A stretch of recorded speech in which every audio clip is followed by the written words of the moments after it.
আমি সকালবেলা যখন দোকানে আইছি, দোকান খুললে সেটা এই সামনের মাল দিয়ে বের করছি, বের করার পরে ওই এখানে একটা ডিব্বা আছে, ডিব্বাটা ফাঁক আছে, দেখছি আমি যে ডিব্বাটা নাই। তারপর তো মনে করছি যে রাত্রেবেলা মাল গুছাইছে, ডিব্বাটা বোধহয় সামনে রাখছে। ভিতরে ঢুকছি, ঢোকার পরে এই ডিব্বা নাই, উঠবই নাই। এরপরে আমি বুঝি না সিলিন্ডারটা ওই চুলাটা ধরাই চা করতাম। তারপর চুলার সামনে গেছি কথা দেখি সিলিন্ডার নাই। তারপর তো দেখি মাল আস্তে আস্তে নাই, এই নেবলা টেবলা যা আসলো দোকানের মাল।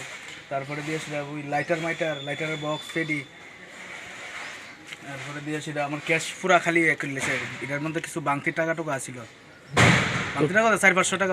কি মনে করতেছেন কারা এই চুরিটা? এটা তো শহরের উপরে, কারা চুরি করতে পারে? চুরি করতে পারে কেটা, এইদিকে তো আছে কয়েকজন। কিছুদিন আগে ছাগল চুরি করছে, বা কিছুদিন আগে ফলবাজার বলে কি একটা ঘটনা হয়েছে। কয়দিন পরে পরে চুরি হয়, কিতা কয়দিন? পুলিশের পাহারাটারা দেয় না এদিকে? না না, এদিকে পুলিশ টুলিশ আগে আইতো, তখন হসপিটালে আগে পুলিশ পাহারা দিত, এখন আর দেয় না।